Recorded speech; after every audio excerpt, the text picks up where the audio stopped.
Yo, what's up, everybody? Ballard here. I know it's late. It's about 11:30 Central Time in Alabama, where I am.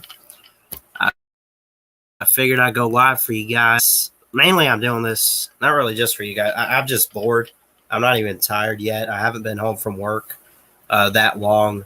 I slept in a little bit this morning, and I guess I'm just not that tired right now. I really don't know, but I know a lot of people obviously do their late streams. I know it's at least on the East Coast, which I'm over there, but Eastern time, it's like midnight right now.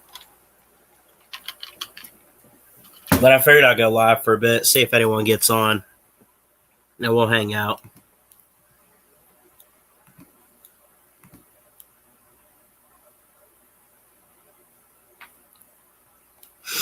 And we could talk some sports or whatever. I can maybe share screen. I think we had some NBA playoff action tonight. And I won't be on here too long. It's 11:30 my time. Let me go to about 12:30. I don't know, until I fall asleep or something. Then I'll just cut it off and be like, I'm out. But so, holy crap. Let me tell you this. I'm just now seeing this news.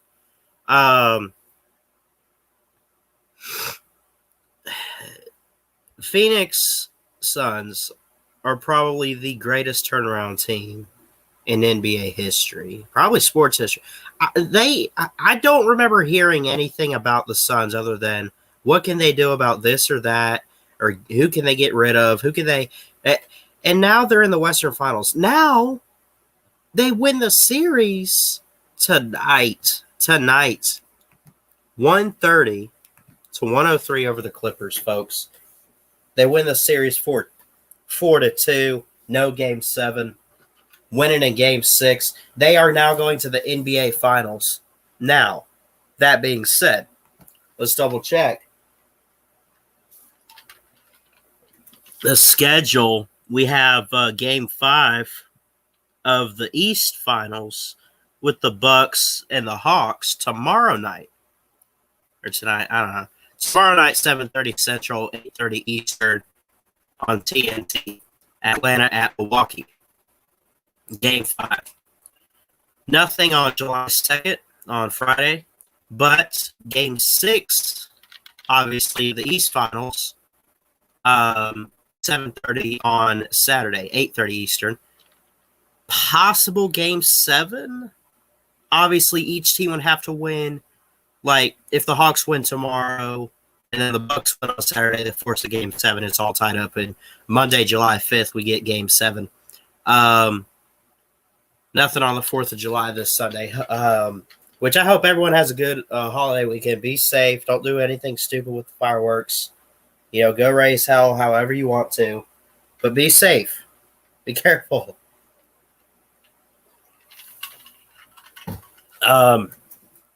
If necessary, Game 7 on Monday night upcoming. So, anyways, we're on the road to 400, and we're so close, man. We're like 11 away.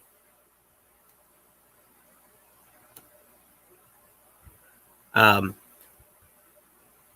anyways, so yeah, as far as the NBA playoffs, let's double check and look here.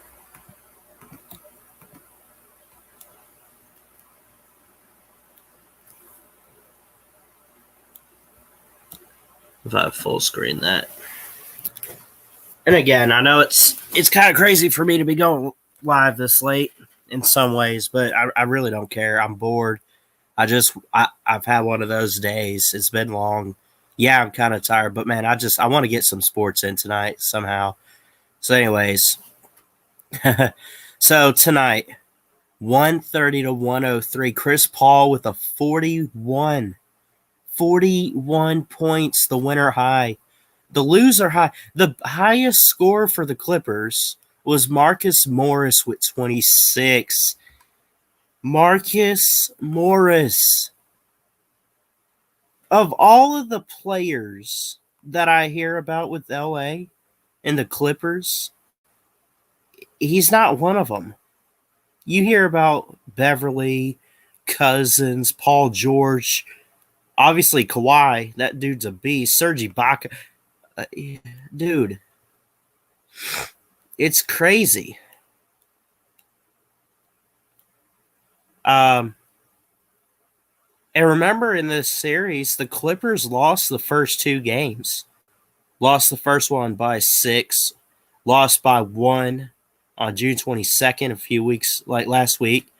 Then they finally got a win in game 3. Paul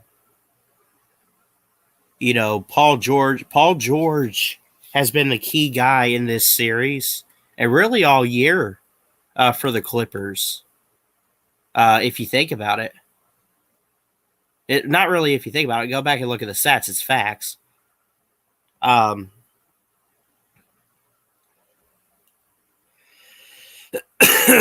Anyway.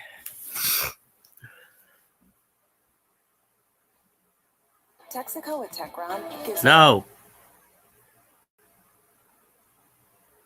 Not Texaco, Techron. I don't care. Anyway. So, again, Chris Paul tonight, right? 41 points. 2 of 3 on his free throws. Only missed 1. No fouls on him, really, other than, a couple times tonight. And it seems like it was an emotional night. Chris Paul teared up after the win, knowing that he's going to the NBA Finals. The NBA Finals. And again, looking at the schedule here, we still have Game 6. We have Game 5 tomorrow night on July 1st. Month of July already in 2021. Anyway, Atlanta at Milwaukee. We have that. Okay. That being said, that's going to be interesting. Who needs the win? Well, tomorrow night, it's tied at 2, so, it's anyone's game. Then, of course, Game 6. You really have to see what happens tomorrow night. If the Hawks win, then you look at Saturday and you say the Bucks need a win, or vice versa. The Bucks win tomorrow, then on Saturday, obviously the Hawks need a win. So they could force a Game 7, which ultimately, you see here, they'll play July 5th. They'll play on Monday. So, anyway. Anyways, I dropped the StreamYard link. I see someone's watching. I don't know who it is, but feel free to click on if you want to. I don't care. I dropped the StreamYard link. I see someone.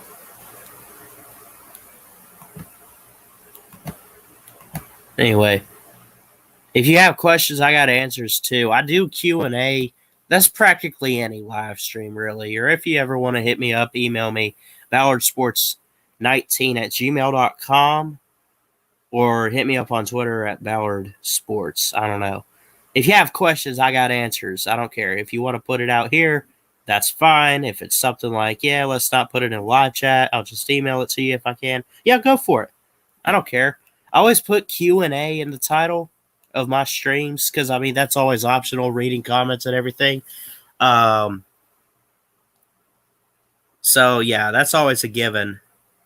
Anyway.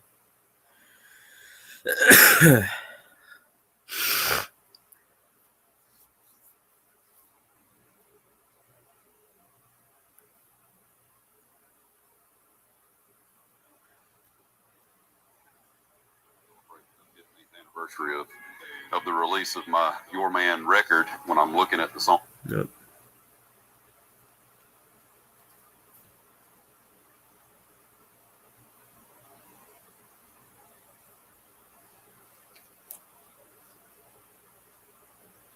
I'm not even going to try to watch that video. Something about, like, Tom Brady responding to LeBron James in a GOAT comment. Here's the thing.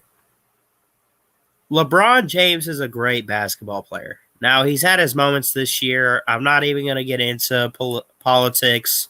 or anything like that. A lot of people have hated on him all year long. I'm not even going to get into any of that. I don't remember if I said it on here or if I think I just made a straight up just made a video about it. But I don't know how you can compare. I guess it's achievement wise. Like, what have you done in your whole career period kind of thing? Like, okay, he's got 6 titles, or he's got 7, or he's got this, or he's got that, or like achievement wise in your own sport. How do you compare a basketball player and a football player? Honestly, oh, who's a better athlete?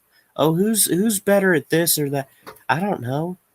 I said that I don't know if the video's still up on my channel, but I think I said something in a video I made.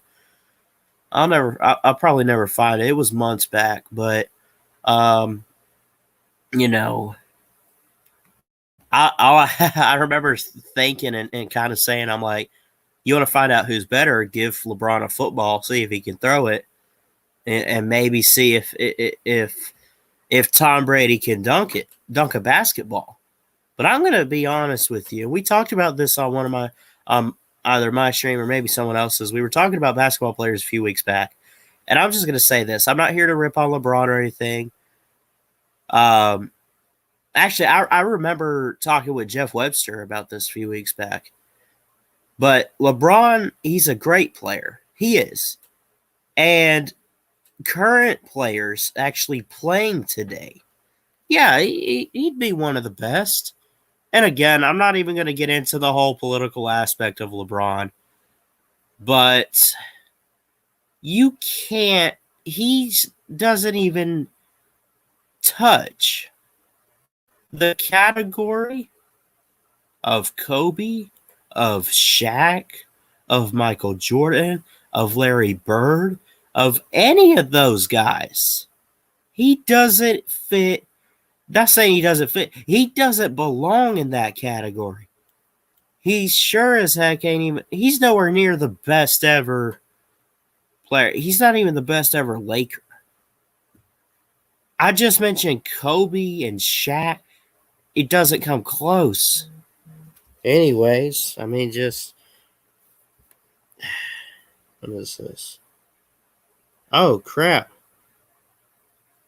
Breaking news, as an Alabama fan here, going to release this. Jaden Shackelford on the men's basketball team entering the transfer portal. I don't know why that is. Hold on, here we go. From Charlie Potter, CBS Sports. Here we go. Lead scorer last year, by the way. He wants to transfer, but also keep his name in the next and upcoming NBA draft. He'll be a junior this season. Now he led in scoring, by the way, like 14 points a game. I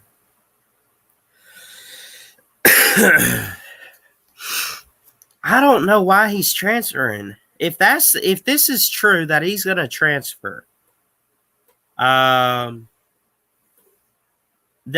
that's really going to hurt Alabama. I love the talent that they have. And, obviously we don't have basketball till November, at least for college. I don't know. I love it seems like the recruiting and everything with Nate Oates is going well. But, I mean, still, it's like, Jaden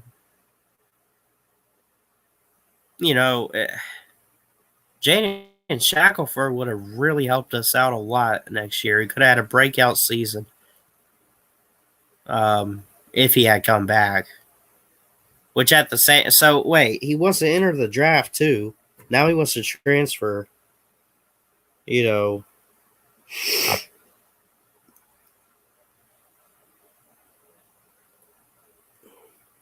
Crimson Tide returns guards Javon Quinterly, Keon Ellis, and recently added 5-star freshman J.D. Davidson. in Texas Tech transfer Namari Burnett this offseason. So, we've picked up some guys. We have. But I don't know.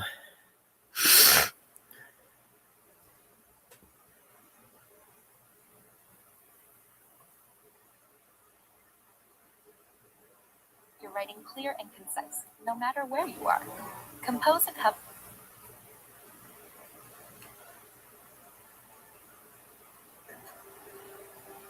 Conference first played football in 1933, and that inaugural season kicked off with a simple goal.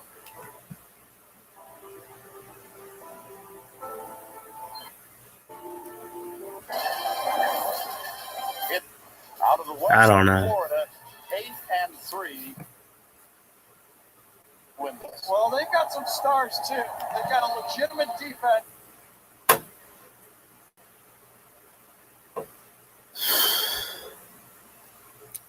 Anyway, sorry about that silence. But yeah, Bama's losing some key guys that I think we needed next year. Shackelford. Oh, gosh. I mean, this guy's been talked about for the past couple years, and we're losing him. Good grief. Hey, we got somebody. What's up, Nate? What's up, Howard? How you doing, bud? No, good. How are you? I'm good. I came home from work. I was bored. I just don't feel tired right now. So I'm like, screw it. I'll go live. And if anyone joins, Yeah. I guess we'll hang out for a bit. But thanks for hopping on. Mm-hmm. I don't know if you got a chance to see the Mississippi State game. I'm sorry? Did you see the Mississippi State game or no? I did not. What happened? Mississippi State beat Vandy. Yeah. Wow. First, How bad was it? 9-0. Over Vandy? Yes. You should watch the highlights. I'm definitely gonna watch highlights. I mean, you don't have to watch right now, but if you want to, that's fine. Yeah. Yeah, in Mississippi State just won their first ever national championship. That's true. Mm-hmm. Shout out to the Bulldogs. They earned it. They did. They've had a heck of a season. And they've been waiting for a national championship since I don't know what years, but it's been a long time. But I'm so happy for them, even though I'm a Wolverine fan. But as a fan in general, if any team doesn't have a national championship, I feel great for them. So Yeah, I got you. So yeah, I just want to tell you that, but I'll stick around though. All right, man. Thanks. Yeah, no, I thought I'd stick around though. Yeah. If anyone's welcome on, and whatever you got to talk about, man. Yeah. I'm seeing something here. The 49ers are gonna bring back the 1994 throwback jerseys this season. Hold on, maybe I can find this for you. It won't be the exact. Yeah, no, it's probably a concept. Yeah. 94 throwback red.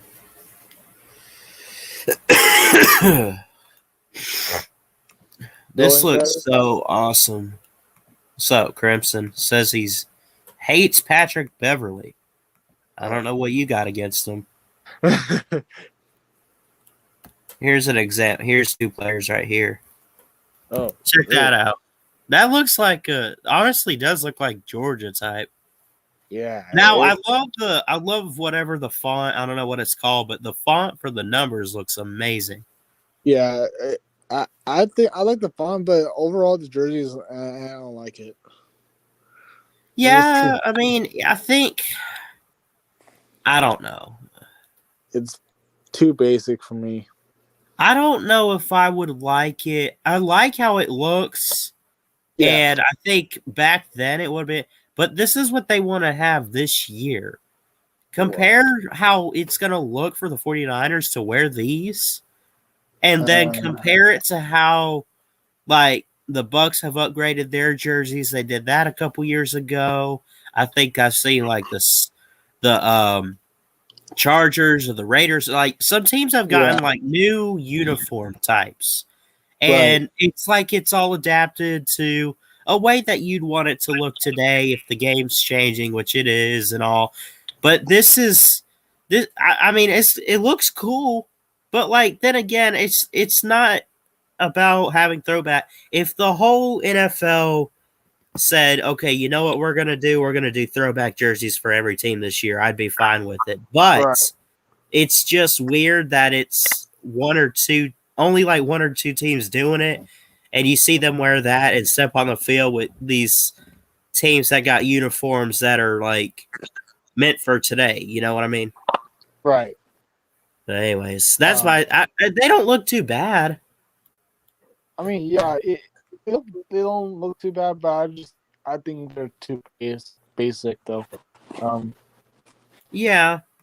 But that's my thing. They're okay for me. I just think, yeah. Yeah. So when I was watching the Mississippi State game, I know we're getting back to Mississippi State, but I'm just Yeah. the crowd reaction. Oh my god. Sorry.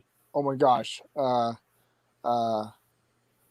Was so loud that I can hear it from 20 minutes away. That's crazy. Yeah. They were going nuts. I was even at my house though. Uh-huh. And it was that loud that had to be like, I don't know. It's probably the loudest reaction I ever heard. Man.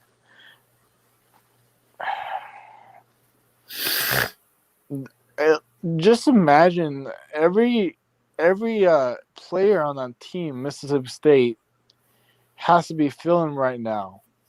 Yeah. They have to be feeling emotional and well, plus happy in this, and That's true.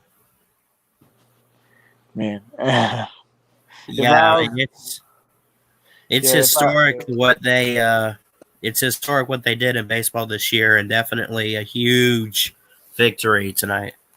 Yeah. So I really I kind of feel bad for NC State though, but it is what it is though. It's Yeah, man, but at the same time, you get a. Well, I don't think NC State won a national title in baseball. It probably did in something, but yeah, I'm, and plus Dak Prescott was in Omaha too. yeah, Yeah. I saw him on TV. He was so happy. And I know you were at work, but if you were at home, for example, you could just watch it and see the game. I'm sorry. What were you saying? Oh, you good? I'm just saying. If you're at home, what you mean? Sorry. So if you were at home instead of work today, just for example, you could just watch the. I'm not trying to be mean, but you could just watch the Cosmo Series final. Yeah, man, that's true. But I had to I know. work. So, Yeah, I know. Work is work. I get. But yeah, um, uh, so what do you do at work? I'm sorry. What do you do at work? Like, what's your main doing out there? Cleaning up the theaters after showings. Ah, that has to be fun.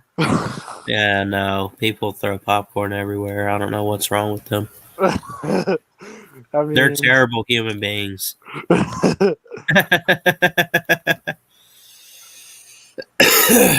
you, you didn't mean that really, right? No, no, no, no. Okay, okay, good. It's like something's gonna happen with this popcorn if it's on the floor. Yeah, that has to be really what's the word? Um, not fun to do to pick up popcorn. So I wish TikTok. I wish CBS Sports Tom Fernelli. What? Mhm. I said I wish Chess was in here, but he's probably sleeping. I don't know. Um, Yeah, probably. CBSSports.com, Tom Fernelli doesn't think Michigan will dominate this year. Has them going 8-4. yeah, Now, we were talking. I think it was last night or whatever. yeah, like 2 And days my ago. uncle came on saying this could be y'all's year for the East. Yeah, and I mean it's his view, but Yeah. but he could be right. Because he could be, but I think I agree with him because I want them to win. um, but at the same time, I think yeah, I agree with him. I'll say 96%. Because it, CJ Stroud or the QB uh what's the word situation Yeah. in Ohio State is like inexperience. Yeah. So Oh, no. The depth is legitimately probably one of the worst in college football next year, at least as far as the top tier teams yeah, go. I think, I mean, Georgia has better depth. Bama, I think, will have better depth. Clemson, Ohio State. We talk about all the top teams. Ohio State probably has one of the worst QB depths in the country next year, at least for teams that we always consider like, oh, they're top 10 or whatever. yeah, You know what I mean? yeah. I mean, their QBs look good, but it just they're inexperienced though. Yeah. But we'll see this year. But I just don't think that CJ Stroud could be like Justin Fields, which is no No. way. Yeah, but he might get like I'll say 23 touchdowns and I don't know 31,041 yards. I think. I mean it's not bad for a first year, but Now let me ask you something, because Ohio State not only it's not all the time because you guys have had like some overtime losses to them, right. but like the past couple years they have blown you out. If you guys, which obviously at least from what we've been talking about the past day or so, it looks like you guys could finally beat them. Do you think you blow them out, or do you think they play it close and you guys just end up pulling it out? I mean, in my prediction, well, in my point of view, I think it's probably be probably high scoring but close. Okay. Um, because we have like a lot of good. I don't want to say great, but good wide receiver uh, um, spots. Like there's Ronnie Bell, there's currently I forgot his name. Cornelius Johnson, Christian Dixon, true freshman. A lot of really good wide receivers, and there's a QB. I know there's a QB situation too, but at Michigan, but most of there's two experienced QBs in Michigan. Yeah. Alan Bowman and somewhat K McNamara, but I'm sorry, Ohio State fans. I don't know if you're gonna be as good as last year, but I mean, we'll see. But I'm just telling you, Ohio State fans, you're gonna get like a tiny bit step back this year. But Yeah. yeah, but if Ohio State fans say this always give me aggravated because they're always overhyped every year because they want to win Natty. Everyone wants to win a Natty, Right. and it's not just Ohio State fans that they're all about them, but they had to. I mean, I'm not trying to say this, but they had to share some. Well, not love, but respect to some teams, but maybe not Michigan, but even though it's like a rivalry, but just respect with all the schools, though. For sure, man. I mean, they think they're all top of the world, which they're not. No. Which is Bama is, but well, there's all kinds of fan bases. right. Like I'm gonna name a couple teams for you.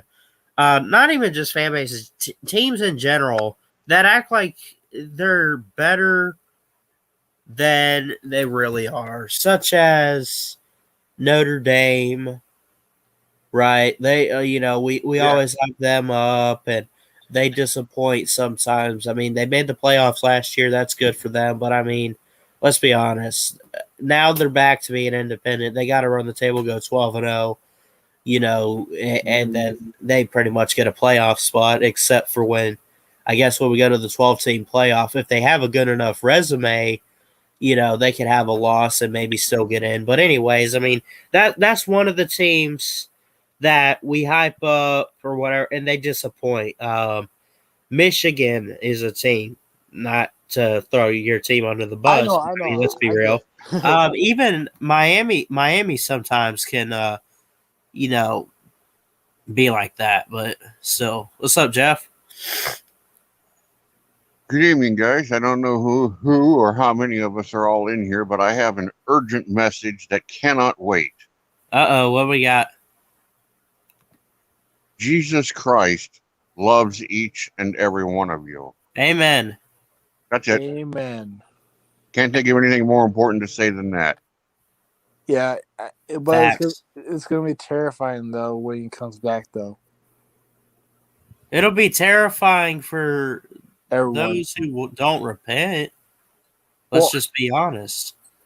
Well, I'm just saying. Well, yeah. Go ahead. I fear the Lord.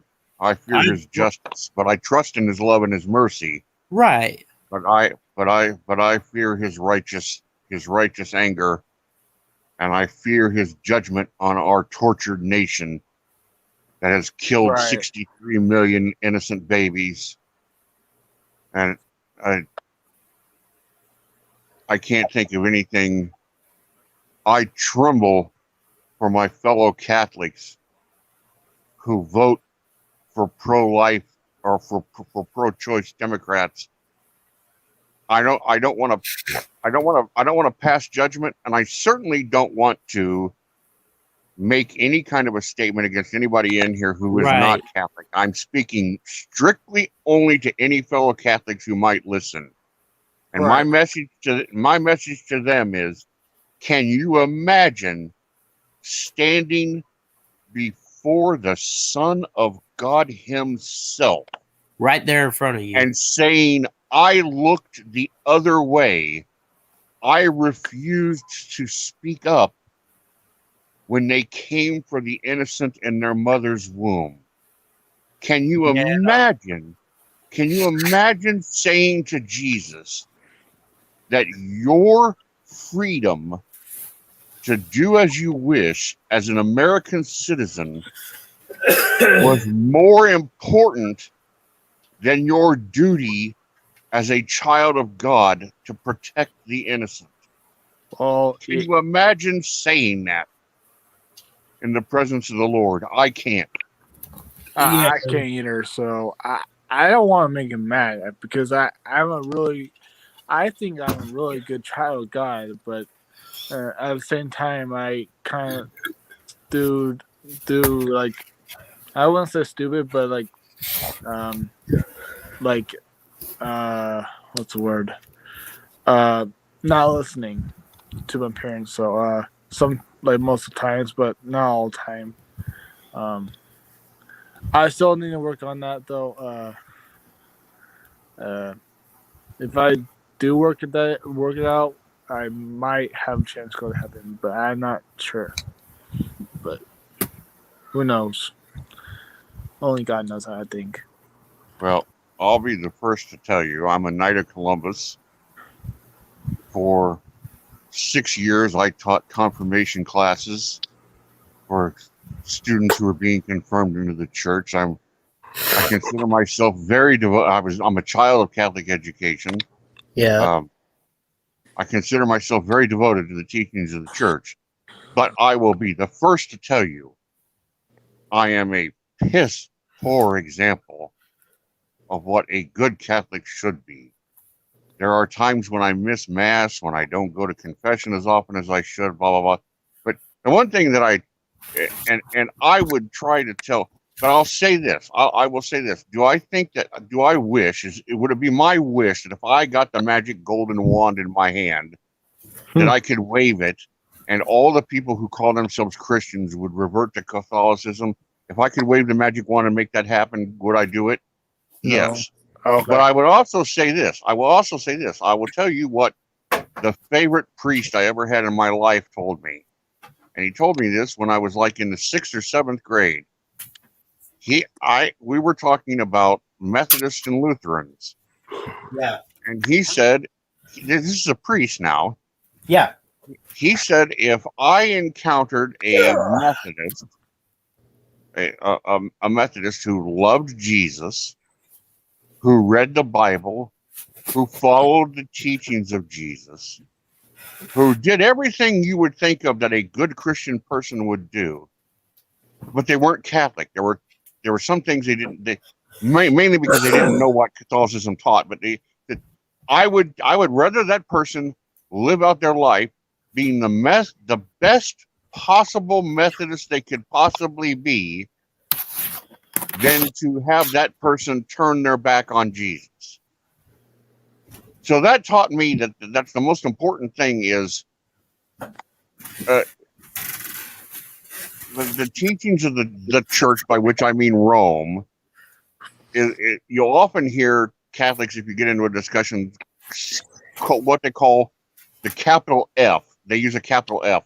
They'll say the fullness of the faith. In other words, it's the belief of the church that the church has 100% of what you need. Okay. That doesn't mean that you're not going to heaven. I don't know anybody who's a Catholic that thinks just because you're not Catholic, you're not going to heaven. I don't know anybody who says that is not Catholic. Right. So what I would say to you is, if you were a Lutheran and thus you believed, let's say, 80% of what the Catholics believe, some things you disagreed with, some things you didn't understand, blah, blah, blah, blah, but you were still a good Christian, then I rejoice for you. Yeah. Would I be happier if you were Catholic? Yeah. Am I going to judge you because you're not? No. I'm not going to beat you over the head. You can't. That's what's wrong with Islam. You can't convert at the point of the sword. You convince people with sugar, not with weapons, not with threats.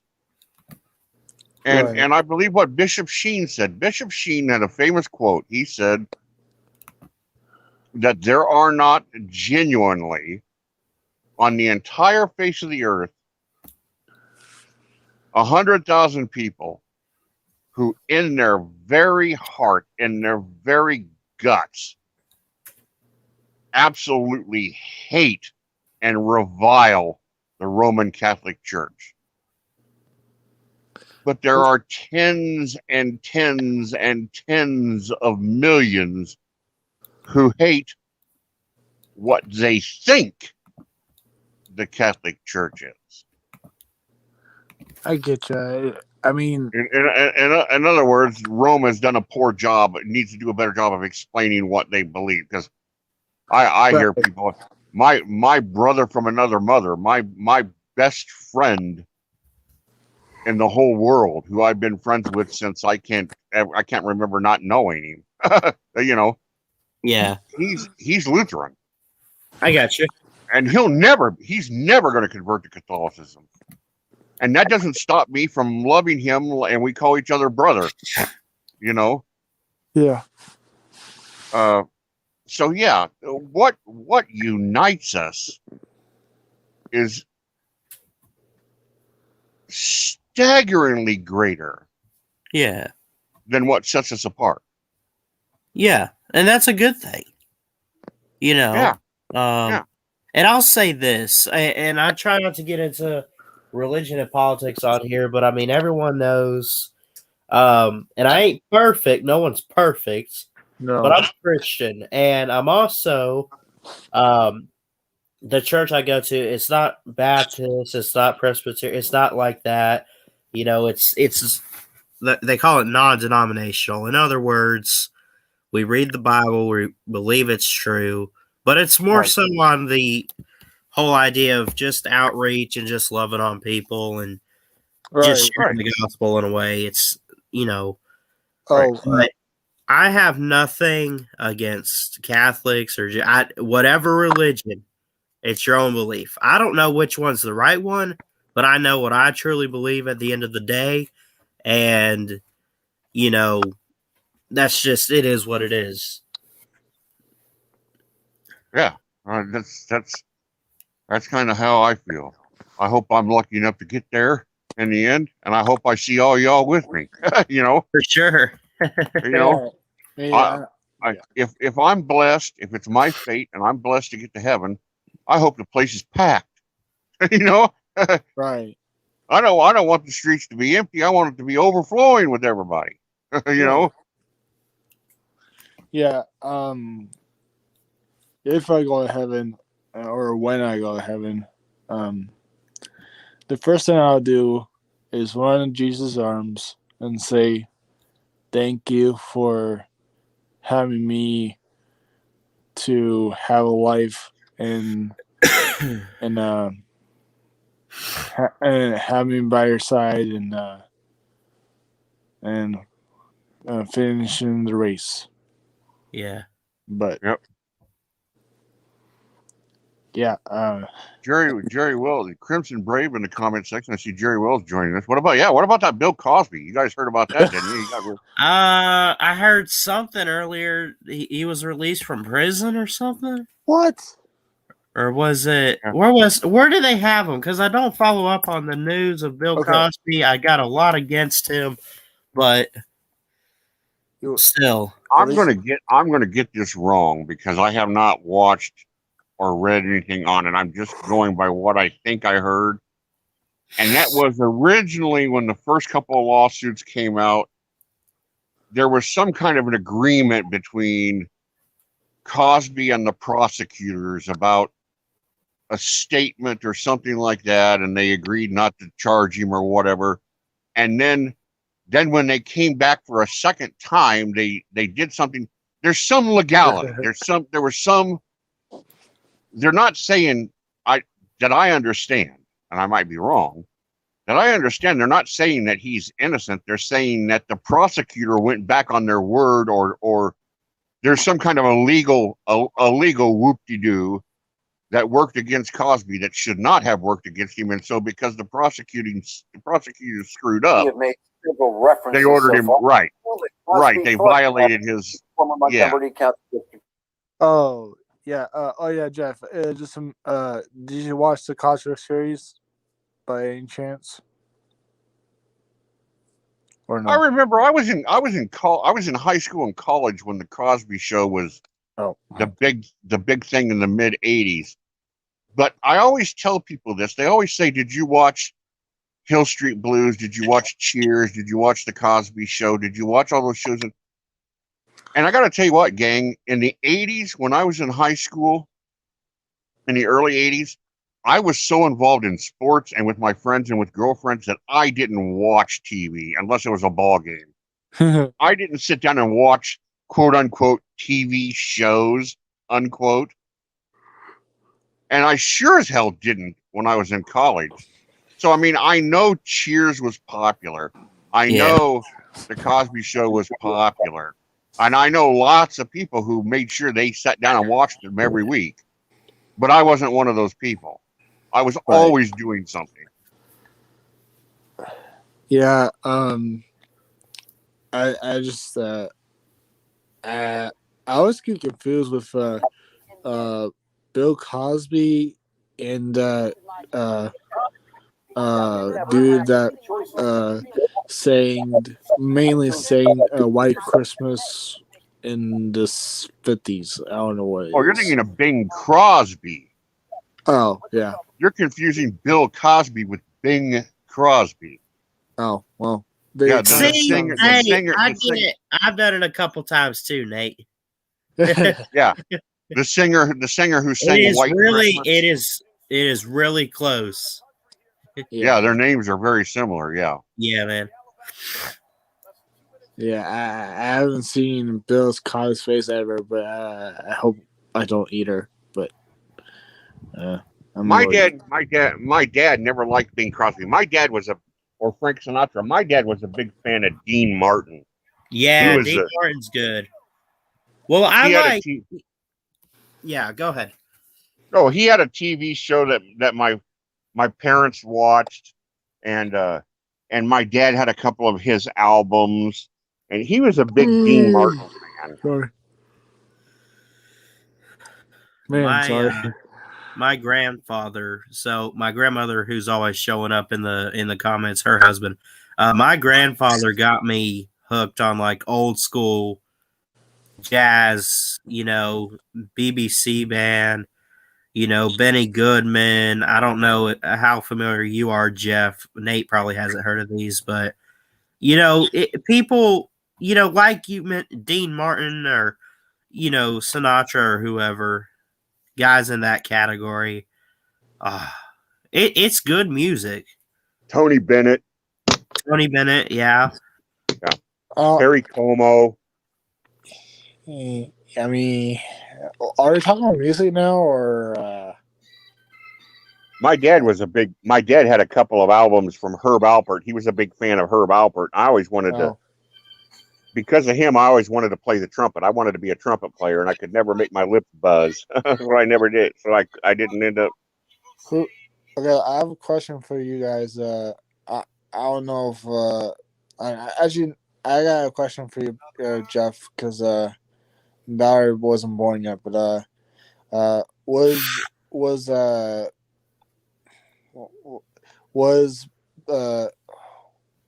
Elvis more popular or Johnny Cash more popular? Like back in the Elvis day. or Johnny Cash? Yeah. Well, I don't know that. Probably Elvis. I mean, Elvis when he first came out was everything. I mean, that I remember. It took Johnny Cash a little while, didn't it? Yeah. See, Elvis died when I was like in 4th or 5th grade, and it was a big deal. I mean, it was a huge deal, and I remember that. I think Johnny Cash was popular and well liked, but there were a lot of people who didn't like country music, so Elvis's appeal was all the way across the board. I mean, you know what I mean? It was more how do I want to say Yeah. this? I don't know how to frame it. His popularity was more widespread. There were a larger Right. number of people who liked him Right. than who liked Johnny Cash. Not that there weren't, I'm not saying Johnny Cash wasn't huge. I'm just saying that the number of Elvis fans was much greater. Yeah. And See, because the people, the music stars that I can remember as a young man dying, where everybody, like when Michael Jackson died a few years ago, it was a huge deal. I mean, it was all, it was just enormous. When Prince died, it was a huge deal. When I was a kid, it was Elvis's death when I was like in 4th or 5th grade. And then in December of 1980, when John Lennon from the Beatles was shot dead and assassinated. oh yeah, and John That Denver, right? Yeah. that was John Lennon. Elvis's death might have been more bigger news, and I just don't remember it because I was younger, and it was 3 years later. I was 3 years older when John Lennon. But when John Lennon died, I remember people talked about that for like 2 weeks. I mean, it was. So was John Lennon like a folktale like John Denver and Don McLean or Well, John Lennon was in the Beatles. oh, he was? Oh. He was the Yeah, lead singer, wasn't he? Or was he? Well, yeah, him and Paul McCartney were the two main singers for the Beatles. Well, I didn't know what their names was. Yeah, he was He was the first Beatle to die, and that was it was. And they announced it on Monday Night Football, and it was. He was shot to death right outside his apartment. Oof. I It mean, that was oh my goodness, and was thousands and thousands of people poured into Central Park, and women were crying and candles, and it was, oh my goodness. Steve. I'm not really. I'm a Beatles fan, but I'm not really like not into it. Well, I am into it.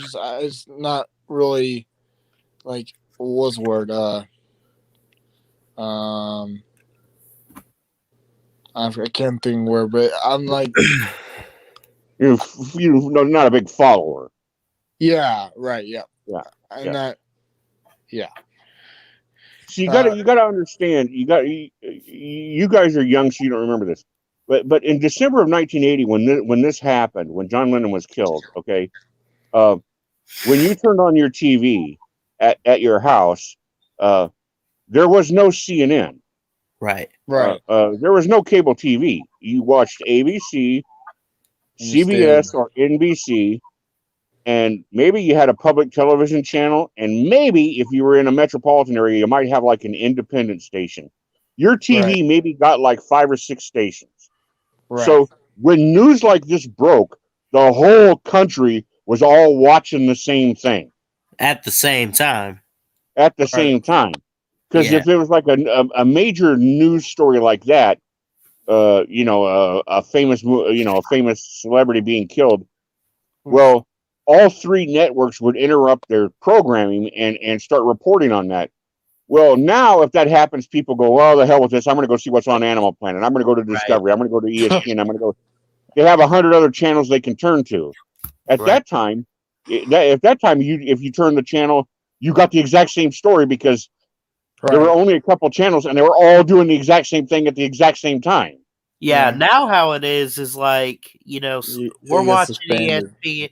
Yeah, we're on ESPN. Some guy's on the Science Channel, and then someone gets a story from like Fox News and sends it to you, and it's like, you see this, and it's like, no, I'm watching baseball. Right. And there was, but at that time, when I said we're going to go to, now we go to our ABC studios in New York.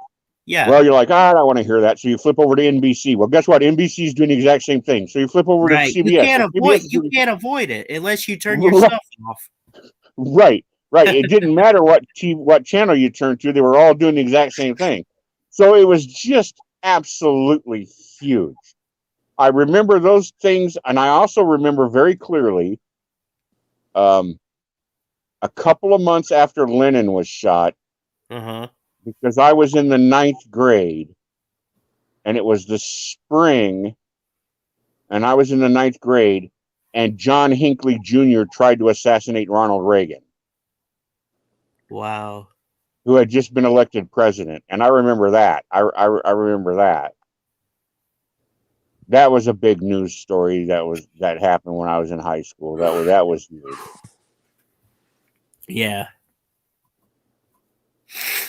I'm I always don't. Somebody asked me in a stream, what was the first big news story I remember as like a young boy that I remember. I remember kind of, and I would have been like 7 or 8 years old when Richard Nixon resigned Yeah. and Gerald Ford became president, it, because my parents both absolutely hated Richard Nixon. and plus Gerald Ford was born in Omaha.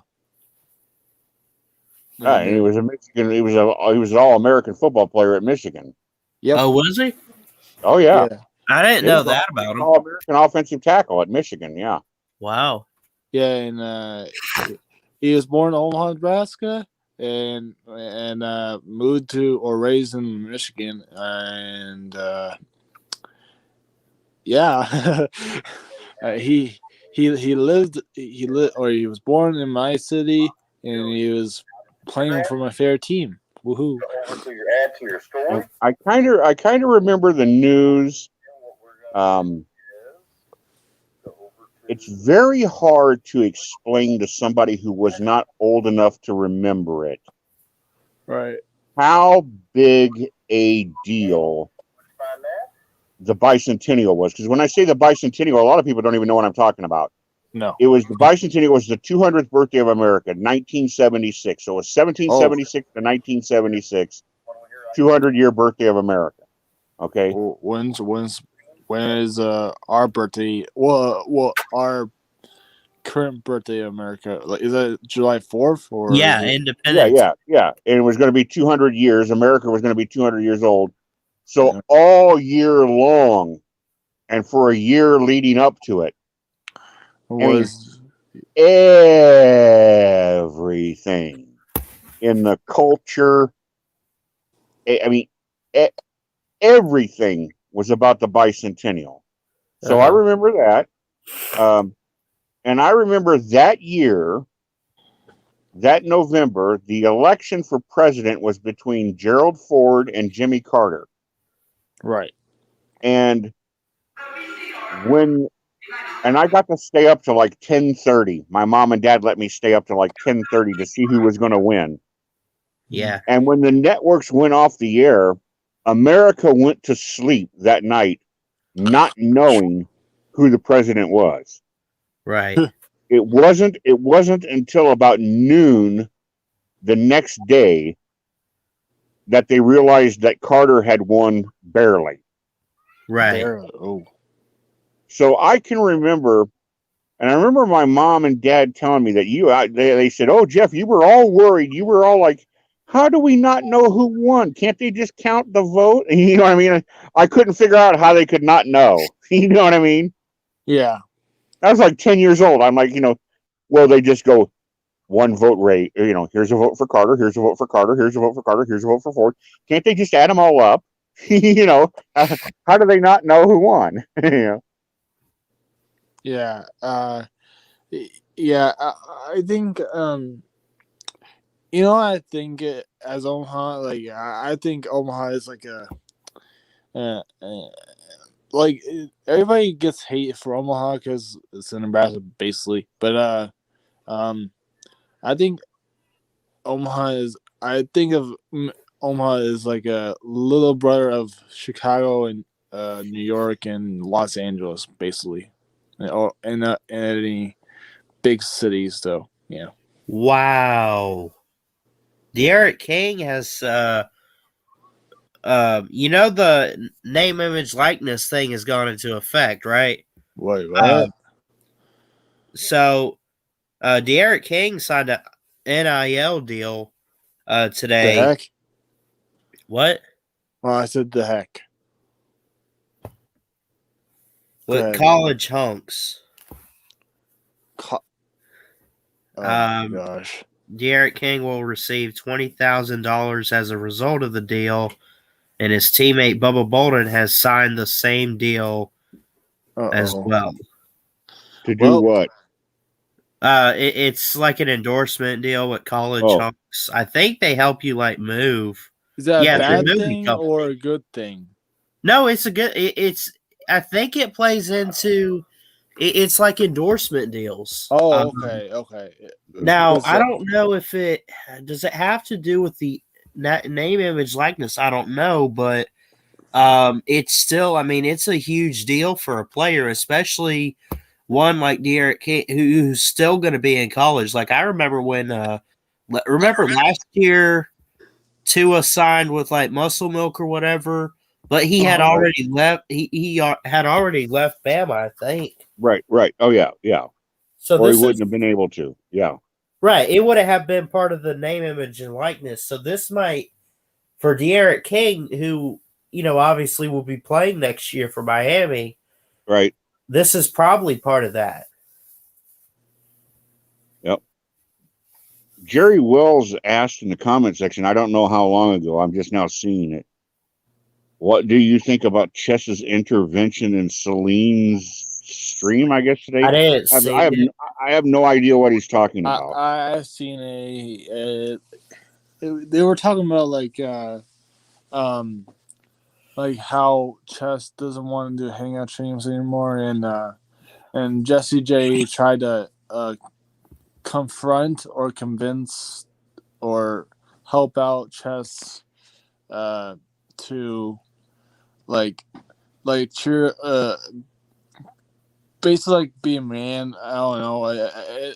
It's kind of hard to explain, but Jesse J is trying to help Chess to succeed to be a StreamYard user, basically. Oh, okay. So yeah, I don't know why Chess doesn't want to do. He still needs to. He can still do. Yeah, I mean, StreamYard. I actually missed his. You remember when I was in Naples when you guys watched me jump in the pool. Yeah. And he basically deleted the video, which is stupid. I get it. Okay. Now I'm looking on Instagram. Feinbaum Show put this out today or yesterday. I don't know. On Wednesday. Mm-hmm. That starting Thursday today, since it's obviously midnight, every single NCAA athlete in the country, any sport, if you're a college athlete, will be able to make money from endorsements and through a variety of other ventures starting on Thursday. The NCAA's board of directors decided on Wednesday to officially suspend the organization's rules prohibiting athletes from selling the rights to their names, images, and likenesses. So now it's official that this thing's gone into effect. Right. So what that means is if Jones Ford dealership in Athens, Georgia wants to give JT Daniels $10,000 to do 2 60-second commercials, he can sign that contract tomorrow and not be in trouble for it. Right.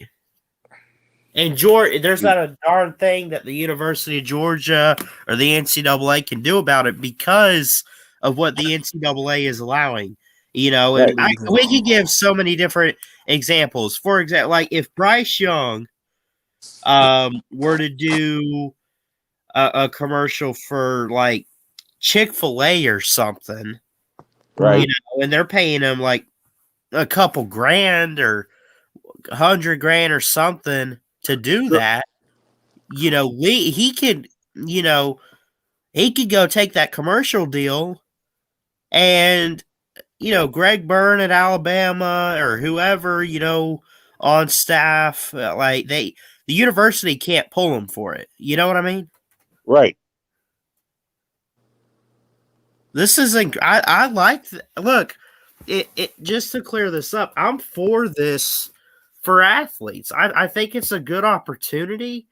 And we need to clear this up because I know a lot of people when talks about the, they call it like the compensation or the fair to play type of deal, whatever. I don't know how they came up with that name, but this is let me clear this up, and I pretty much already did. But I remember last year, it's actually been a couple years when rumors came out that athletes were going to be making money. Oh, the pay to play.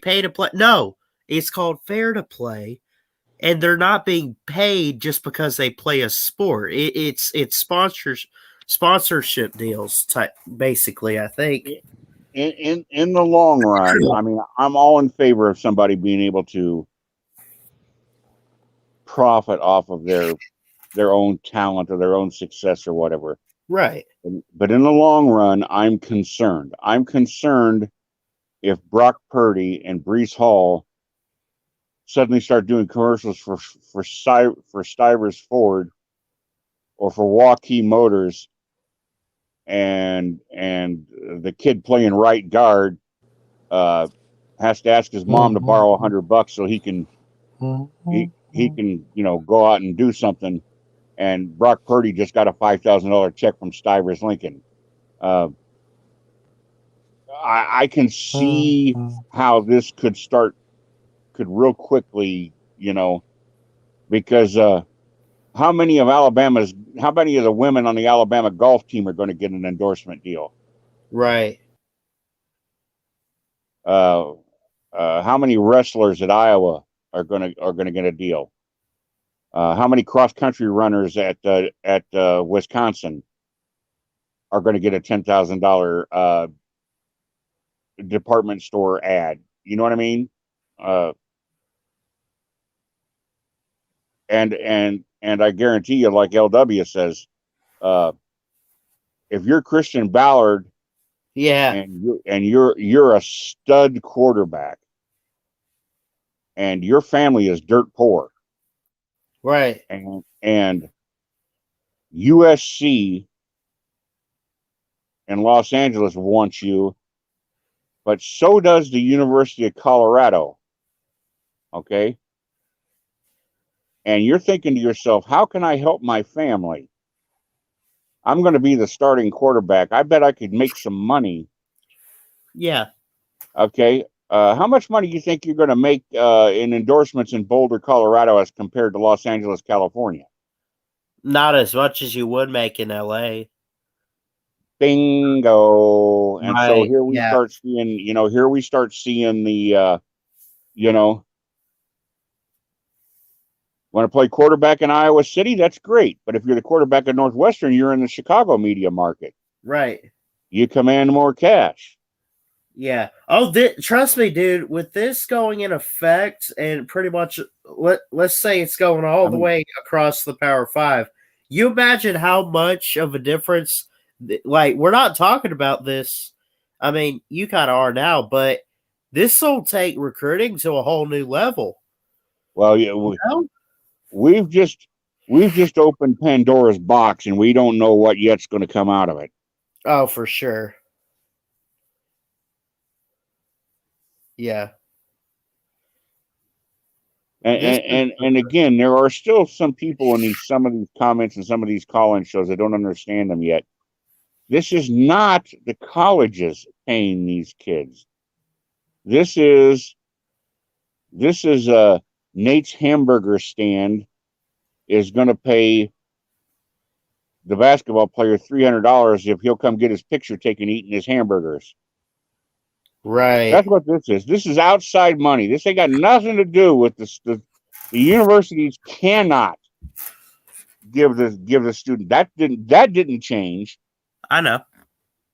Yeah, I know. I know, but there are some people that don't understand that. There are some that think, oh, well, now Alabama's going to give all their players. No, they're not. They're not going to give them anything.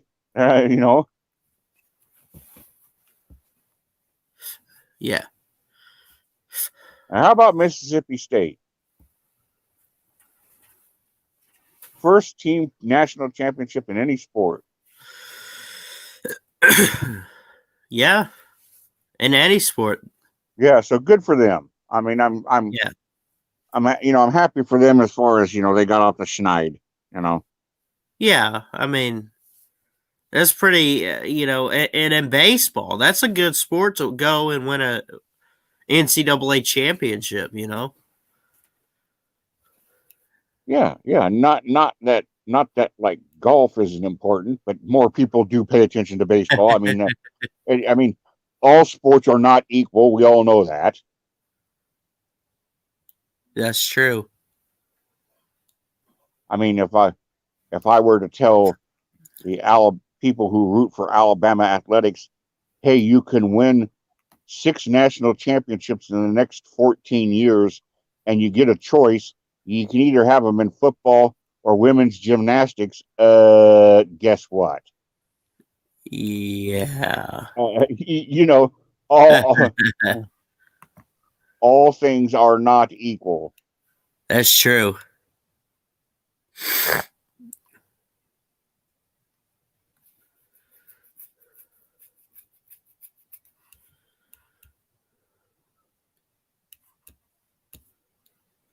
Did you see Vic Tube's post from earlier today? His prediction for Alabama, Ballard. I think I did see it. Yeah. Yeah, he didn't do the playoffs. He just did the regular season. Yeah. And he's got Alabama going 11-1, with the loss being at Texas A&M. Okay. And again, I don't blame people for sitting there. I don't blame them too much. I question them and just kind of scoff, and it baffles me. Oh, Bama's going to drop a game. Well, at the same time, I've kind of said that. I don't think we're going to. I think we will.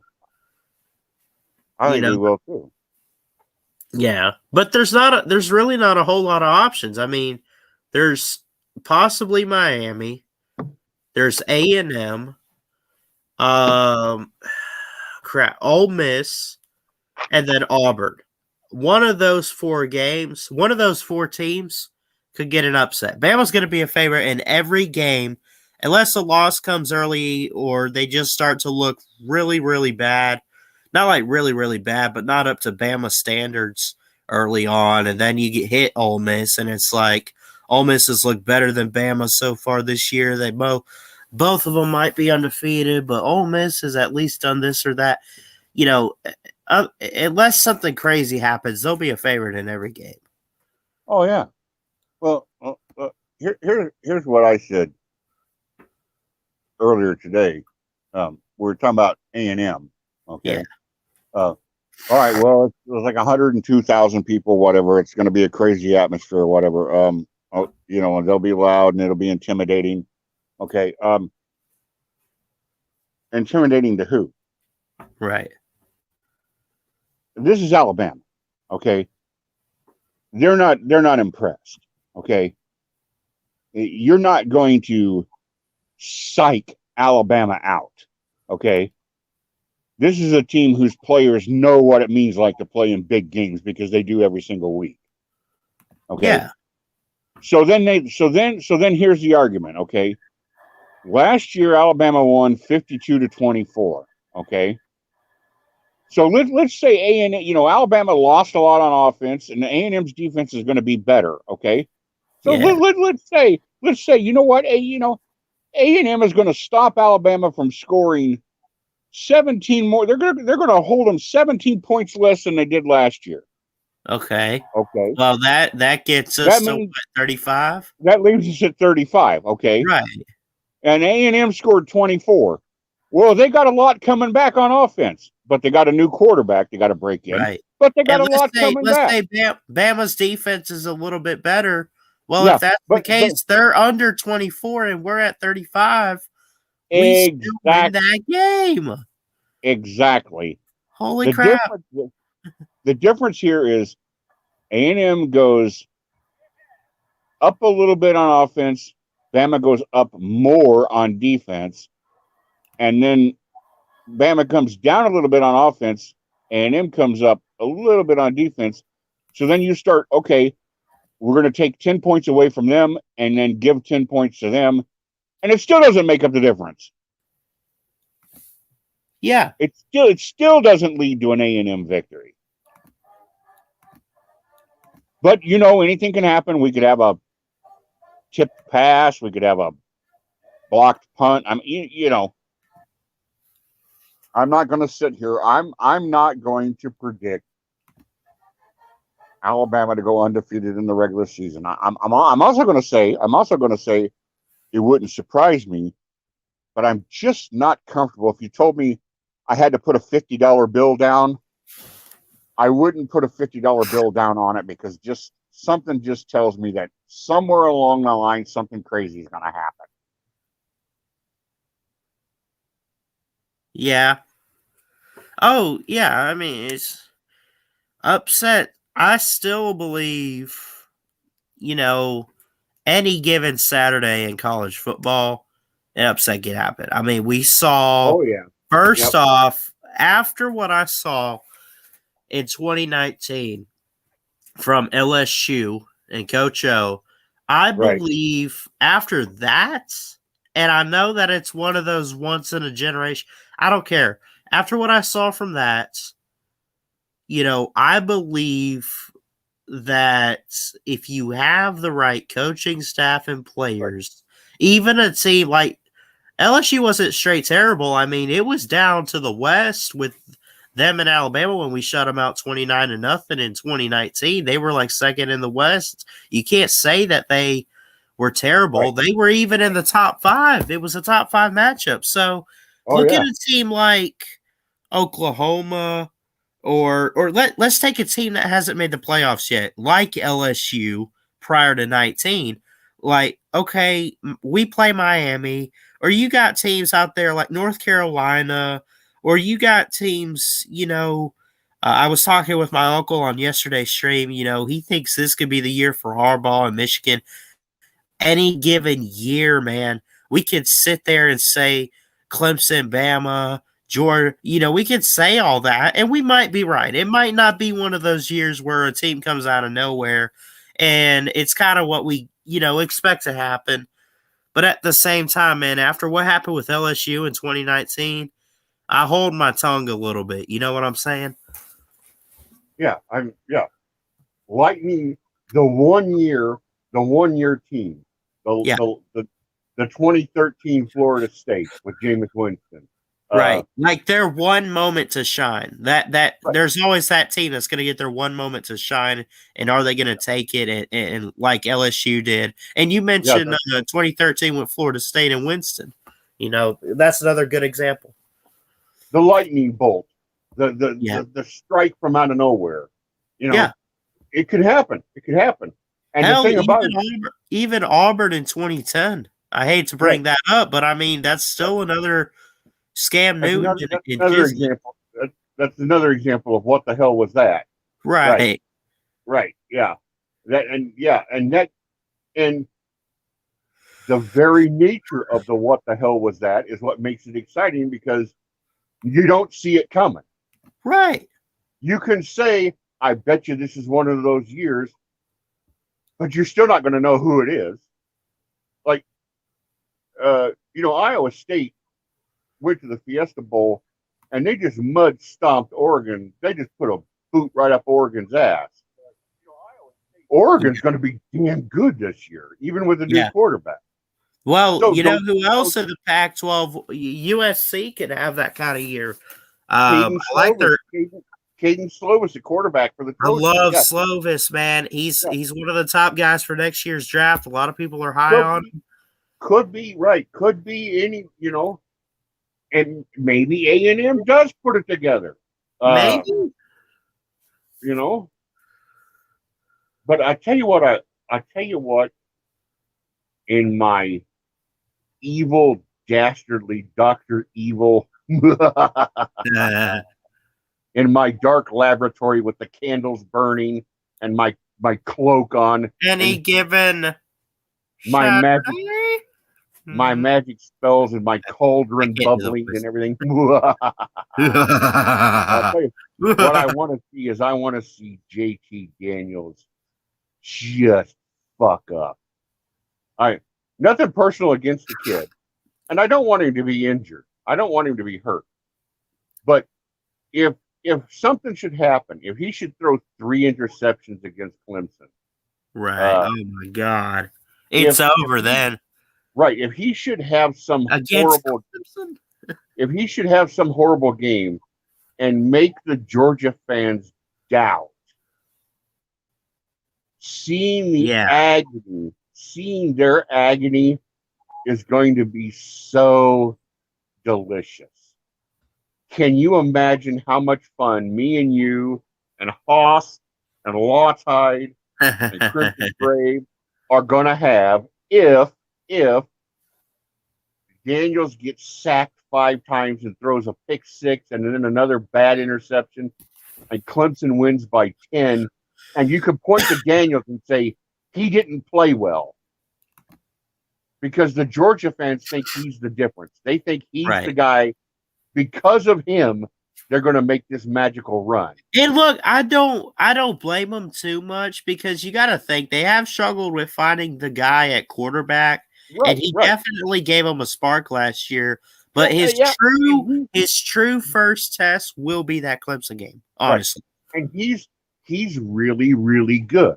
He is. So that's what I'm saying. That's what I'm saying is that would make it even sweeter because if he is really good and he goes out and he lays this egg, the Georgia fans will just be in a panic. Now, if he plays well and he throws for 440 yards and Clemson wins because the kid hits a 50-yard field goal with 1 second left, Georgia fans will say, well, we were right in it. We just got beat right at the end, and they'll be all cocky and swaggery, you know? Yeah. But if they have reason to doubt, if they have something to worry about, and you know how neurotic they get, you know how worked up they get. For sure, man. Oh, the sweat will be coming out of their foreheads like drops of blood. And I will have so much fun. Oh. I honestly am at the point, like, there's a part of me, because of Georgia, and Georgia fans are so confident they got this one in the bag against Clemson, so it'd be kind of funny if they lost, and then you get to laugh at that. But, man, how great would it be to see Clemson take a loss early on, right? They're used, if they do catch a loss, it's normally mid-season.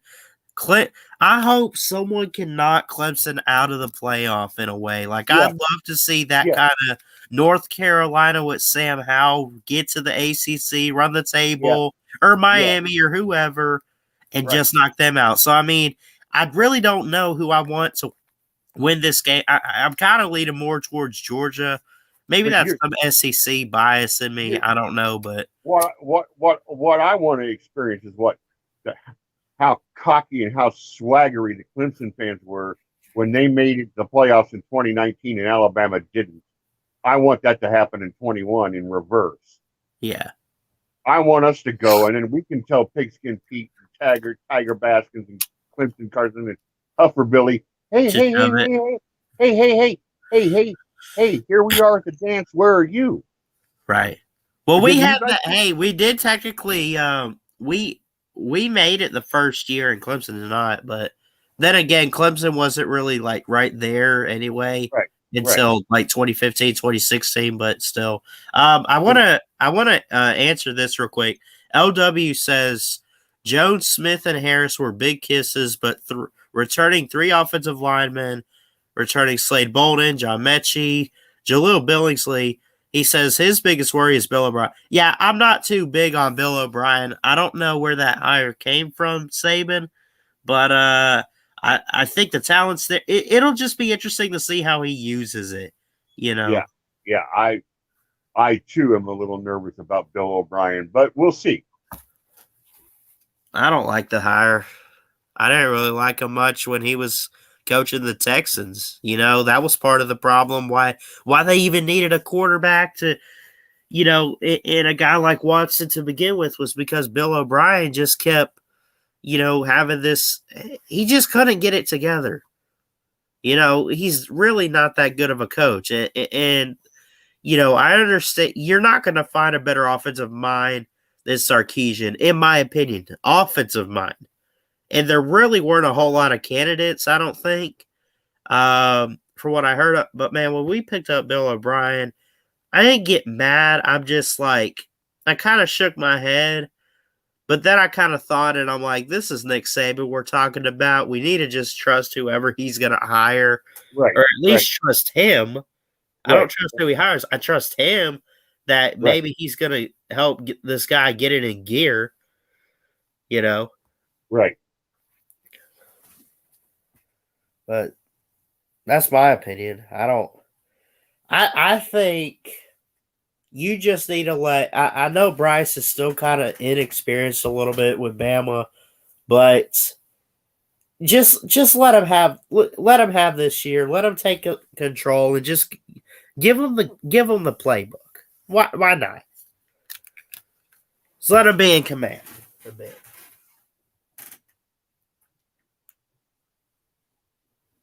I don't know how you feel about that, but yeah, I tell you, and coming down the line, I've said this before. I think I said it on one of your streams, so I don't want to repeat myself. My reasons for why I'm going to say this.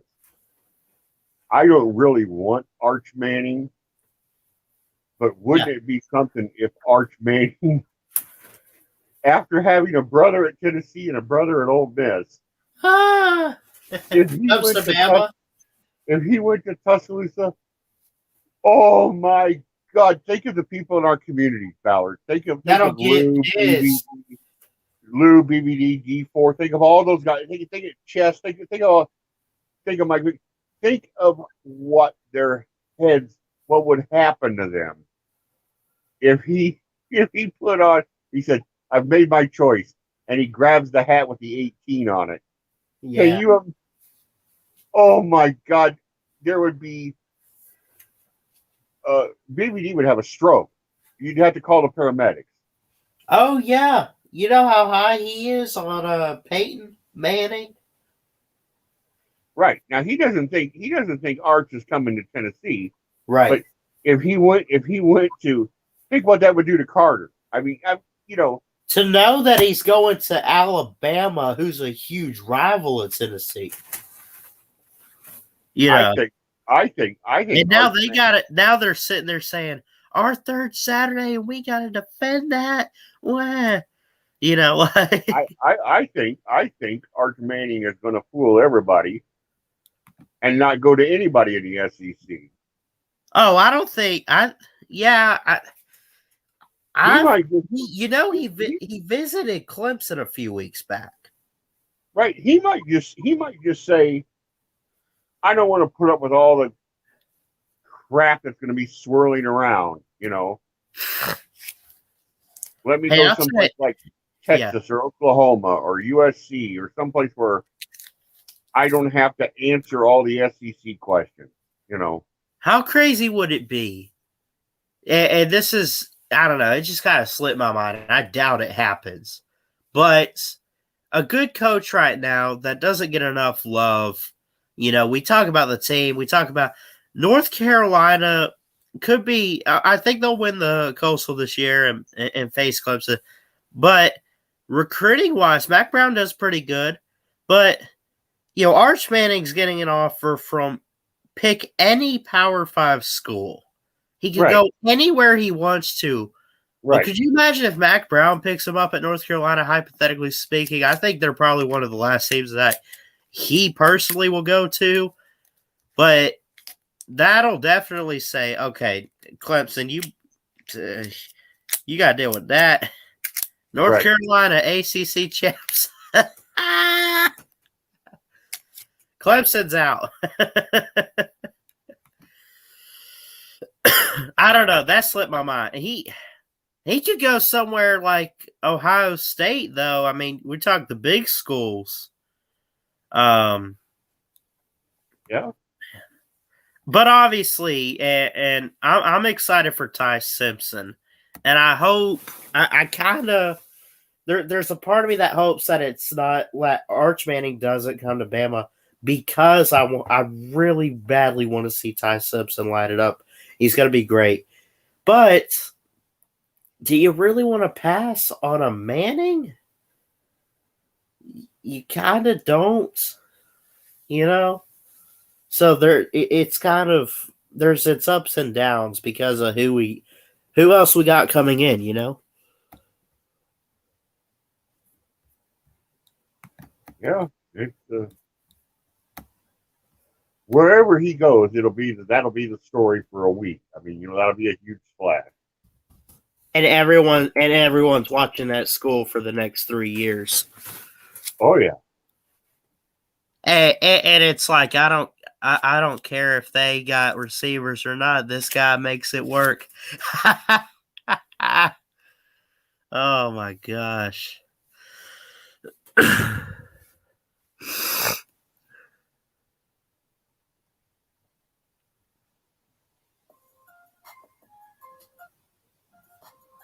Here we go. I found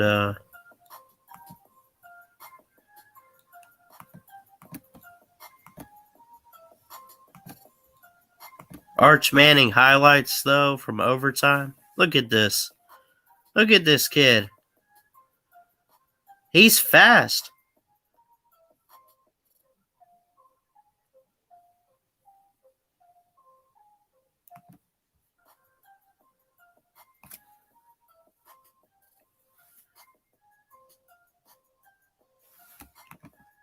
I don't care where he go. I mean, I'm watching Arch Manning for the next 3 years. And he'll be what? Not next year, 23. 23's class. I keep thinking it'll be 22, but I think it's 23. Like that. What? What did you say? Oh, I was just saying I can't wait to see Arch Manning in college, wherever he ends up. And then I was saying I keep thinking he's next year's class with Ty Simpson and that Clemson's got a guy in this Cade Klubnik. But anyway. Jeff Webster, Tennessee fans will lose their minds if Peyton Manning ends up yelling roll tide. Oh, please come to Bama, Arch. Please. Oh my gosh. And you imagine the Ole Miss fans because of Eli Manning too?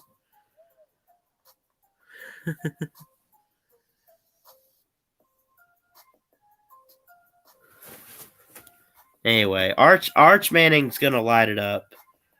Now, if I'm not mistaken, he's kind of named after Archie Oh, yeah. Manning, right? Yeah. Right. Yeah. That took me a second. I just now realized. But yeah, this kid he's very fast. He's got good size.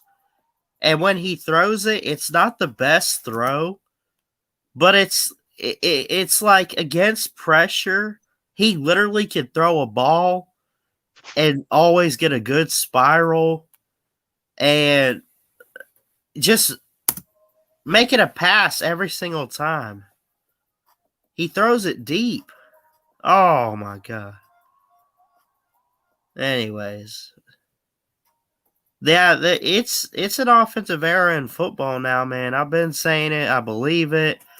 And, especially with quarterbacks, I mean, you thought it was just Trevor Lawrence and this, we need to get rid of the term generational talent because you have, Trevor Lawrence is yeah, well, here we are 2-3 years later, and we're fixing to be talking about Bryce Young and DJ. Now we have this Arch Manning guy to talk about. You'll have Ty Simpson. Generational. First off, generation is supposed to be like 20 or 30 years. So which one is it? Who is it? Trevor Lawrence, or are we gonna see one of these guys step up? You know what I mean? I just think we need to get rid of that term.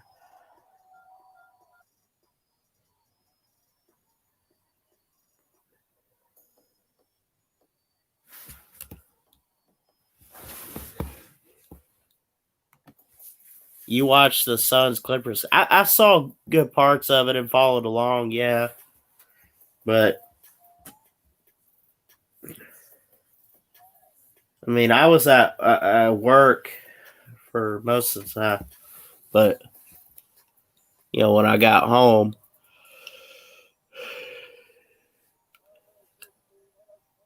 anyway, I it's got late.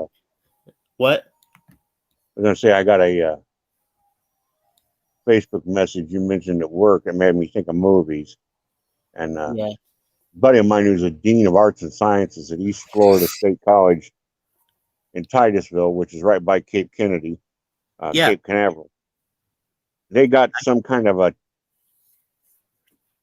think it's a chain. I think there's like 5 or 6 of them, but they're movie theaters that show old movies from like the original Star Wars, the original Indiana Jones, the original.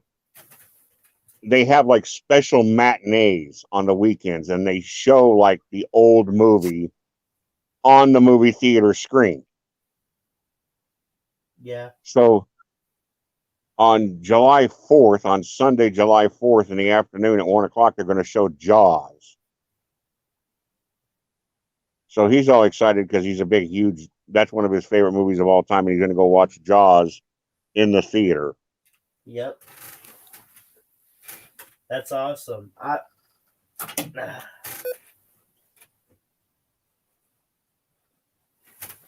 I remember when that movie came out, and I went with a friend of mine, and his friend's mom and dad drove us, and we went with them in their van and watched it at the drive-thru. Bogart Brand, I think, is still this was in reference to Arch Manning, says I could see him ending up at Texas. Hey, if Sark gets him, Yeah, if Sarkisian gets him, hook him. Let's see that man win a championship. Yeah. Nothing against Sarkisian, nothing but love and respect. Thank you for what you did the past 2 years with our offense.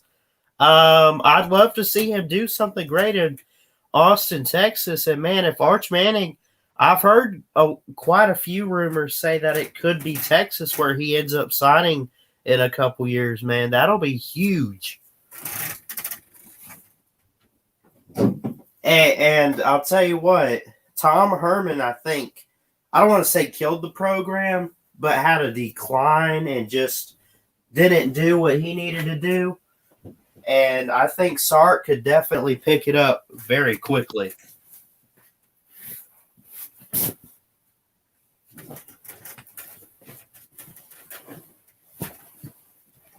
The thing about Texas is, past 7 or 8 years, Texas has been kind of like, I don't know, Penn State. You put Penn State in that argument. Maybe you could also kind of, I guess, you could make a case for Oregon. Yeah. You're just loaded with 4s and 5s, but you're not getting the results out of it. You should be getting more of a payback based on your recruits. You're underachieving. Right. That's you should be. That's one of the part of Saban's genius, is that Saban gets these high value recruits, and then they play at a high value level. Right. I mean, he develops his talent. The man has lost in 14 years 23 games in Tuscaloosa. 6 of them came in his first year. So if you don't count 2007, he's lost 17 games. 17 games. Yeah. And had 39 first round draft picks. That's impressive. 39 first rounders, 17 total losses. More first round draft picks than losses. That is probably one of the best things you could have as a coach. And obviously for Saban to do that, and to practically be the only coach to have that, if that doesn't show how great of a coach he is, as if we don't know already, that I don't know what the hell does, other than his championships.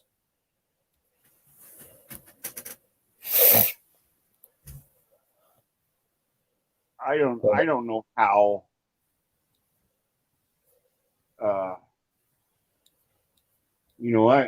I played middle linebacker, and Alabama doesn't go to Illinois to recruit players.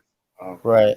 But if they did, if I was the kind of player, my high school, I'm a 4-star, 3-star, 4-star, and among the many schools that are looking at me, Alabama is one of the many schools. Yep. Okay. I don't know how I don't go there. Right. Every recruiting class he's had, the kids have left with at least one national championship ring. Right. He's had more players drafted. He's got the second highest graduation rate in the conference. Yep.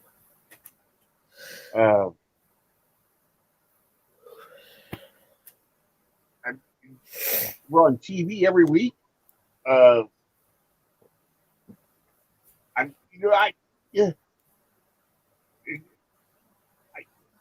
allure,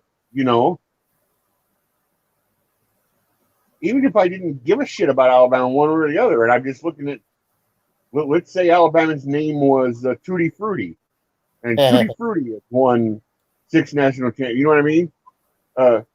You just look at the resume and you're like, and they want me? How do I tell these people no? I mean, look what can happen. Look what might happen to me. Plus, if I go there every day in practice, I'm going to be pushed by the best people at my position. Right. And playing against an offense that's going to have the best players in the country. I mean, I want to play against the best because that gives me the chance to improve and thus maybe one day get a big football check, Yeah. So I mean, I don't know how you, and to a lesser extent, you can say the same things for Clemson and Georgia and Oklahoma and whatever, the big schools, Ohio State, they all have their recruiting angles, Yeah. But Nick Saban doesn't really need to sell anything. He just needs to come into your living room and sit down and say, "We'd like to have you in Tuscaloosa," and that's all he needs to say. And all you got to say is yes or no. That's it. Yeah, I mean, yeah, it's not that hard to sell, Yeah. Now, when he started out at Alabama, it was, because he hadn't done anything yet, other than win a championship at LSU. Now it's at the point like, say no more. Right. Saban, I'm going. I don't know how much you follow. Oh, go ahead. What were you gonna say? Like Joey Galloway. Joey Galloway's quote was, or either Galloway or Herbstreit. One of them said that it's not really fair to talk about recruiting because Saban isn't recruiting. That's not what he's doing. He's choosing. Yeah. He no longer recruits. He chooses who he wants because 4 out of the 5 of the kids that they make a solid effort to get, they get.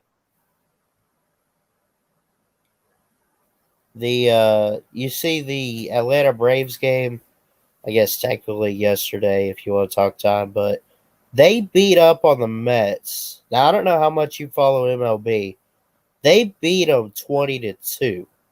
Yeah, 20-2. Hell no. Now, I know the Braves are good. The Mets have a better record first off. But meet the Mets. Meet the Mets. Everybody get together and meet the Mets. Yep.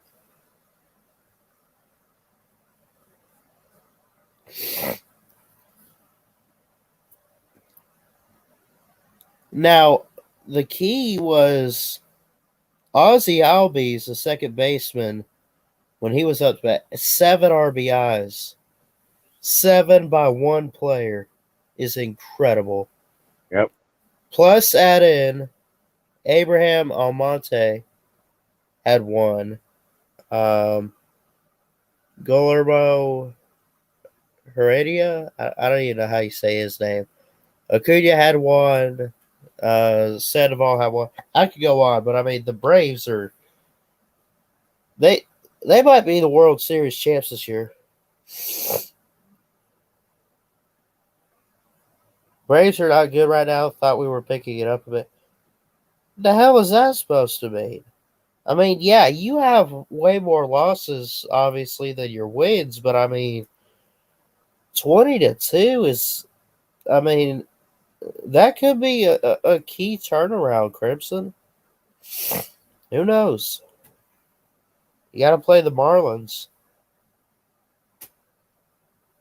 in a couple days. You also got to play the Mets again tonight at 6:20. I don't root for Atlanta in anything. I don't have anything against the Hawks. I don't have anything against the Falcons. I don't have anything against the Braves. It's nothing. It's nothing. You know, it's not that they're not like a team that I don't like. They're Right. just like somebody I don't root for. They're just like, they're just another team in the paper. You know, just try not to pay attention to them and don't care. You know. Yeah.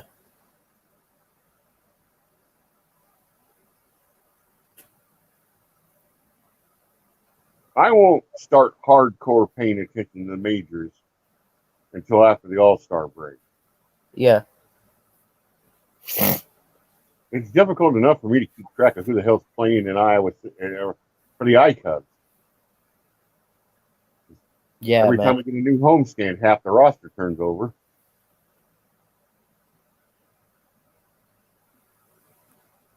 Yeah.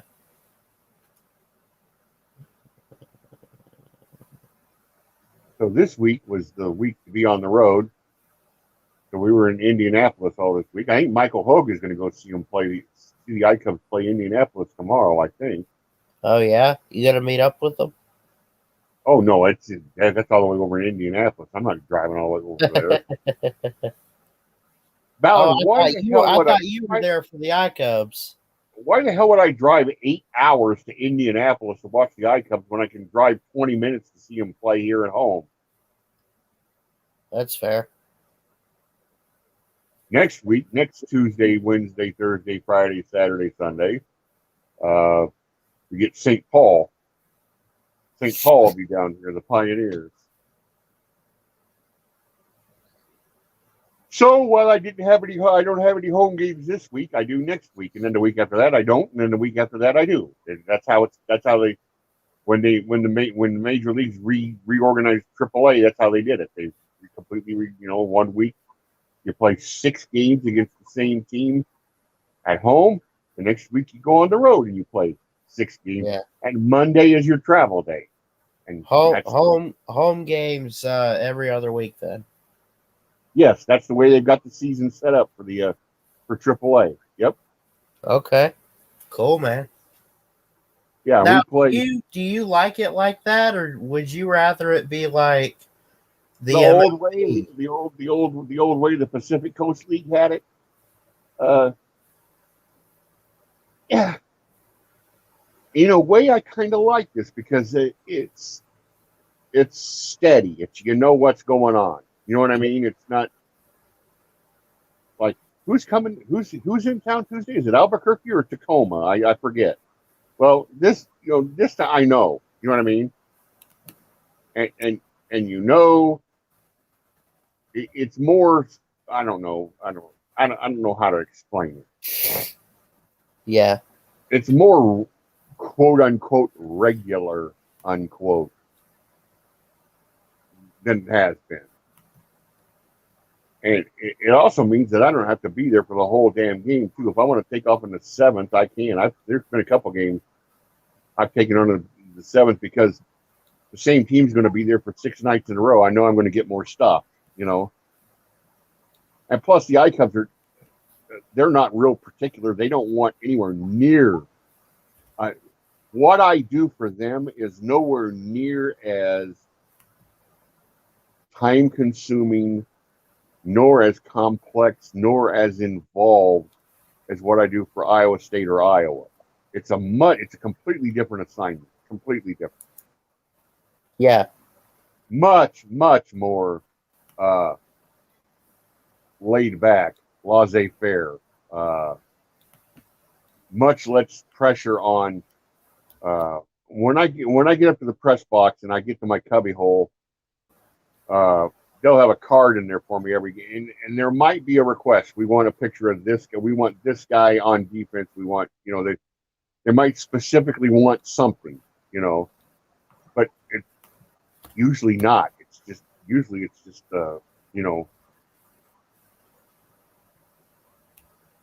usually what they call them wigs, which is WYG, but you pronounce it wig, and it stands for what you get. In other words, they just want they want 4 or 5 good action shots. They're not in particular looking for a scenario. They're not in particular looking for a player. But they can. They will do that every now and then. They'll do, we want this, I need 8 wind up, 8 stretch of this pitcher. Whatever, So it can be assigned, but it's usually not that bad. Yeah. And plus, baseball is such a different. The game is it's paced. The pace and the atmosphere is so different than at the college football and college basketball. It's completely different from basketball. Basketball is an entirely different beast. Basketball, even though I'm shooting the women's, and I don't mean it as a woman's, I don't mean this as an anti-female thing. Basketball can be a bitch to deal with. It's not my favorite sport to shoot by any stretch of the imagination. Right.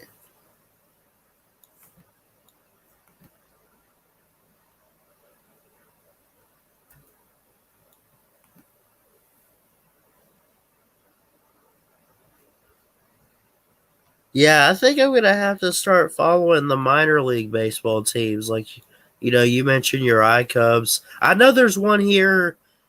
I think they're the Barons. Are you familiar with them in Birmingham? Birmingham, yeah, the White Sox team. Yeah. I went to a game a few summers ago when I was up here for 2 weeks, and we went with some friends. And I don't remember if they won or not, but it was interesting. I mean, I'm more, when I talk about baseball, I know we just had the College World Series. That's great. I follow. I tried to get into like Bama baseball and softball this year and all that, but I'm more on the pro side of it, I guess. Right. So.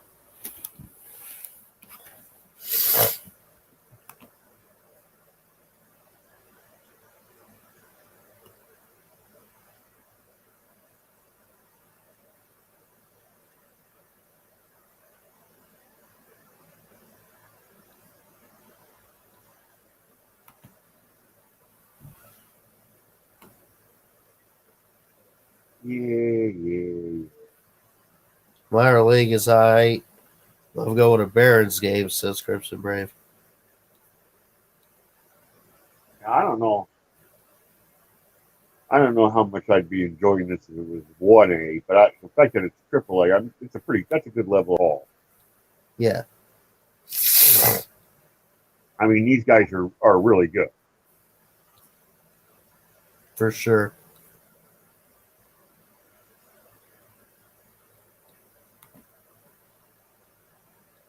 And they've all got the same goal. Win every game. They want to be called into the manager's office and said, "Get to the airport. You got to get on a plane. They need you in Chicago tomorrow." Is that where they have the championship or whatever? No, that's what happens if you get promoted. Oh yeah. You go. Yeah, I mean, the guy's playing for the Iowa Cubs. The Iowa Cubs are AAA. Yep.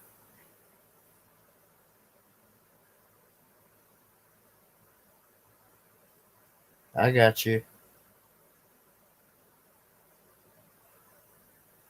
Be a major upgrade from minor league. AAA baseball, I mean, they talk about that as if it's, I hear people talk about it as if it's literally the same level as major league, and I really don't know, but I know it's really huge, and that's where all the, great players come out of 9 times out of 10. In my opinion, and what I've seen. But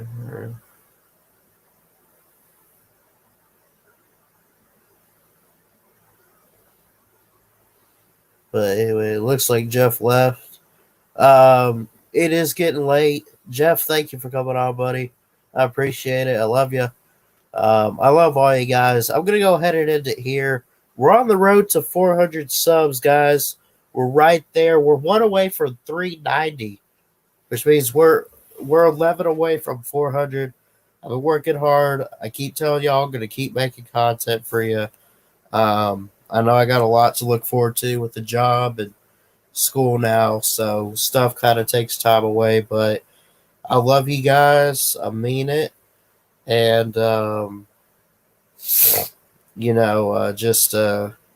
yeah, go check out the website, ballardsports19.wixsite.com/BSM official. Be sure to hit that subscribe button if you're new to the channel. Hit the thumbs up on your way out. I love you guys. I hope everyone has an awesome weekend. Keep your head up. Jesus loves you. Remember that always. I love you guys. Please like, comment, and subscribe right here to Ballard Sports Media for more sports content. Until next time, Ballard Sports Media. Check it out. Love you guys. Have an awesome day. God bless. Roll Tide roll. Woo!